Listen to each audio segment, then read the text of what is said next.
Would you spend £120 on GTA 6? Well, welcome back to the channel. It's your boy Richie. Let's chat about it. So me personally, I don't think £120 for GTA 6 is that bad. I don't think the actual base game is going to cost that much. I just think the ultimate, whatever deluxe edition of GTA 6, I reckon that is going to be about 120 odd quid. But I think the base game is going to be around, 80 to 90 pounds or 80 to 90 bucks wherever you're living.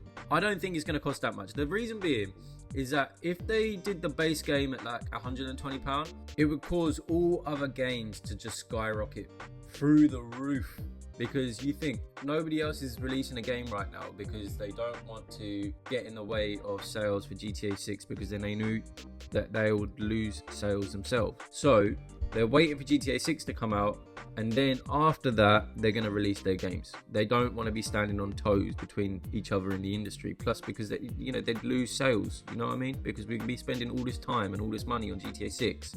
They know that they're going to lose out if they release a game right before GTA 6 is supposed to drop. So I don't think the base game for GTA 6 is going to be 120 quid. I do believe it's going to be around about 80 quid. Hypothetically, let's just say that if GTA 6 was £120, it's not a bad thing. Let me tell you why. Because for like the last 13 years since GTA Online has come out, we've had free updates.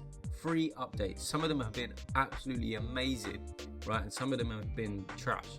Now, I can't justify spending money on a trash ass update. If it was free, it's not the end of the world. It's great. It's still content. We can still play it. Yeah, I get that it's free, and I understand that a lot of the things inside the DLCs would be expensive to buy in game. But no one's putting a gun to your head to buy shark cards. They give you ways inside the game to make more and more money in order to buy these things inside the game.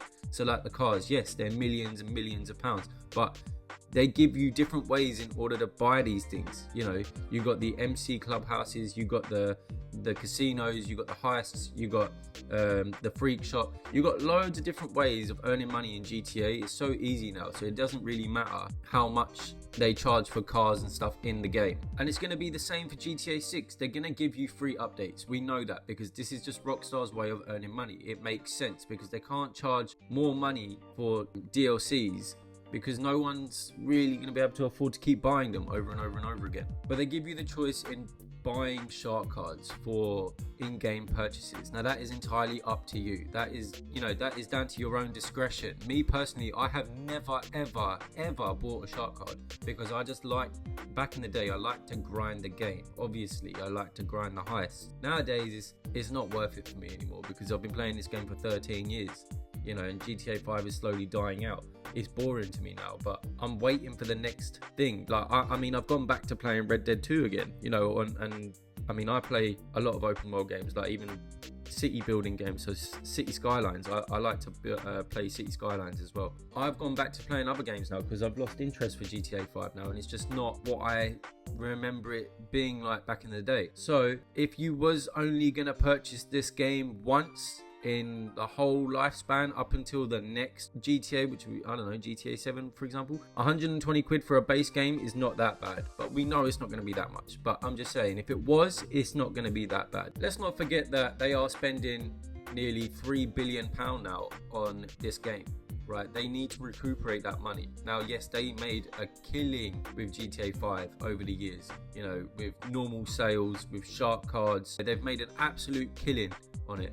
Yes, they're going to recuperate the money, but they still need to recuperate enough money for their financial years ongoing, right? And then don't forget, the more money they make, the more money they can invest in the next game of the series. And they've shown that with GTA 6. What other game do you know that has spent £3 billion on a game? You don't know a game because there hasn't been one. That you can build the Burj Khalifa in Dubai, the tallest building in the world, cheaper than you can make this game. Okay, you don't know any other gaming company that has spent this amount of money as a reinvestment into their next game. Every couple of years you get a new Forza. Every year you get a new FIFA. The games are rubbish. They're not great. I mean, Forza's not bad, but you know, it could be way better if they spent more money on it. FIFA is boring. It's the same game every single year. There is nothing different at all, you know, apart from a couple of new players and packs and stuff. Now, I haven't played FIFA since PlayStation 2, but I mean, I have watched videos on it on YouTube, and every single year when they're doing a new game release, it looks the exact same. There's nothing different on it. But with GTA 6, it's going to be crazy, right? Because it's been 13 years and they're spending £3 billion. This game is going to be absolutely nuts. There's going to be things in that game that wasn't even in Red Dead Redemption 2, and that was released in 2018, for example, right? So that was 8 years ago now. We are going to see things that were not in GTA 5 or in Red Dead Redemption 2 in GTA 6, and it is going to be absolutely mind-blowing, which is going to make the game worth £120 if that was the base game price. I know there's one question that is on a lot of our minds, which is GTA Online going to be included with the initial purchase of GTA 6? Now, let me tell you why I can't really answer this, because when GTA 5 first came out, it was included in the game. Now, obviously, GTA 5 wasn't included on release date. It came out a few weeks later, but it was included in the base game price. You didn't have to rebuy the game or rebuy online or something like that in order to play it online. It was included. It was free. But then when they came out with the expanded and enhanced version of GTA 5, you had the option to either buy GTA Online separately and not have story mode, or you could have story mode and not GTA Online. It was a bit weird. I don't understand why they did that. They could have just kept it together. I mean, there is a version where you can buy both story mode and online, which is the one that I bought for expanded and enhanced. For the new Xbox series. I don't know if GTA Online is going to be included in the base price of the game.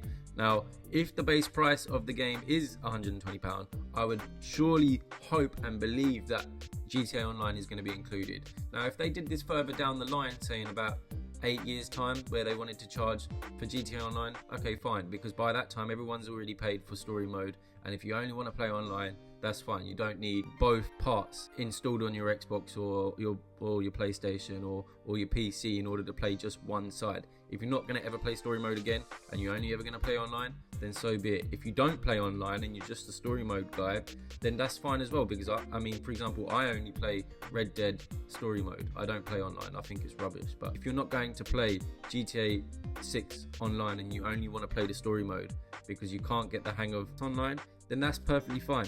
But that would have to come later on. I mean, I don't think they're gonna charge extra money on day one for online. It is gonna be included. I reckon I'm about 90% sure that it's gonna happen. You know, there is that speculation that they're gonna charge extra just because that is what they have done now with GTA 5. £120 wouldn't be that bad if it was base game price. But like I'm saying, I don't think GTA 6 is gonna be that much, 80 to 90 quid. Now, me personally, I'm not a rich guy. Yeah, I don't have millions of pounds. You know, I mean, I've got children, I've got bills to pay, but because I've been expecting this game for a long time, I would probably pay up to maybe £160 for Ultimate Edition. Anything more than that would just be completely, you know, ridiculous. But that is me personally, only because I've been so hyped for getting this game and waiting for this game all of these years and trying to figure out what means what from the leaks and the rumors and stuff like that. That is how much I would personally pay. But I'm 100% sure it is not going to cost that much, so don't worry about that. I'm just explaining how much I would personally pay for it as a big, long-time Rockstar fan. This game is just going to absolutely blow our minds. Remember this when looking at that price on the Play Store, on the Xbox Store. Just remember, this game is going to blow our minds. It's got AI included. They've spent so much money on different physics for water and for driving, for fighting, for taking cover. You know what I mean? When you're in a gunfight, it's going to blow our minds completely. So they have spent a lot of money, a lot of time, and yes, the game has been delayed, but I can understand why it's been delayed. I'm not saying it's not annoying or frustrating, because it is. Trust me, it's frustrating every time I see any little rumor or leak come out, because I have a feeling that the game is going to get delayed again and again and again. But I understand why it's taking so long, because I've seen the leaks and I've seen what they're doing, and I've seen the rumors, I've heard the rumors, I've seen what's included in the game, and it just looks phenomenal. Honestly, it just looks like there's nothing else out there that is going to even be able to beat this game for the next 20-30 years. They are ahead of their time. Rockstar know what they're doing. This is why Take-Two won't drop them at all. They will never drop them. They will just keep on re-signing their lease deals and everything like that. They're just going to keep doing it. They're never going to drop them because they know what they're doing. Rockstar know what they're doing. They've known what they're doing since GTA 3 was released and the first game of the 3D era. They've known what they're doing since then because every game has just got better and better and better. And now if you compare GTA 3 to GTA 6 now, it should only be like a three game difference. But we all know there's not. We know there's like 1,000 other games in between. But just look at the difference and look how far we have come from GTA 3 or even just the first ever GTA, on the PlayStation 1. Just look at how far we have come, and that shows reinvestment. So the £120 whatever base price game, 80 to 90 quid, is not the end of the world. It is actually quite a good deal for what you're getting. The AI enhancements of this game that is going to make gameplay so much better is going to be crazy. There is going to be more than we expect in this game. You can't be picky, right, when it comes to, oh, why doesn't it have this or why doesn't it have that? The game is going to have things that we have not seen before. And even in such an alive game like Red Dead Redemption 2, where you could talk to the NPCs, greet them, antagonize them, we never seen that in a game before or in a Rockstar game before. I don't know if any other game has that feature, but we've never seen that in a Rockstar game before. And I believe that we are never going to see anything that we see in GTA 6 in any other game for a very long time. So bear that in mind when you're looking at the price and you're asking people to buy you this game for Christmas or for your birthday or whatever. Just is expensive to us poor people. It's gonna be worth it, because if you don't sell your console and buy the newest consoles when they come out and rebuy the game and whatever else, that 80 to 90 quid could last you another 10 years worth of gameplay. Now obviously we know that there's new consoles coming out eventually, and we know that GTA 6 is going to be released on them. If you've never sold your console and you just played this game by itself, you know that it's going to last you a long time. Even if you had online on the game as well, like if online is included, you're going to have years and years and years of gameplay before they stop updating GTA 6 online. Now we got to be realistic as well. We can't expect stupid things like spin-off what GTA 4 had with Liberty City Stories, Ballad of Gay Tony and The Lost and Damned. We're not going to get that for GTA 6. We didn't get that for GTA 5 because they included all of that thing into online. They put it all onto the online DLCs. They ended up making so much money from it. So don't expect there to be some sort of spin-off game from GTA 6, because there's just not going to be. We might end up getting another character or something to play with, or we might be able to play these certain characters in online. You don't know. How we managed to play Franklin and Lamar on GTA 5 Online's missions. We might be able to do something like that in GTA 6 Online. Don't forget that this game is going to be way more enhanced than what GTA 5 ever was. Okay, it's been 13 years, don't forget that. I'm just rambling now as always. Anyway, let me know in the comments how much you would pay for GTA 6. Now I've told you how much I would pay and what I expect it to cost. Now you tell me how much you would pay and how much you expect it to cost with whatever else is included in the game, whether that's GTA Online or just the base game. You let me know how much you think that this game is going to cost and how much you would pay for it. It's been your boy Richie. Like, subscribe, and stay blessed. Peace.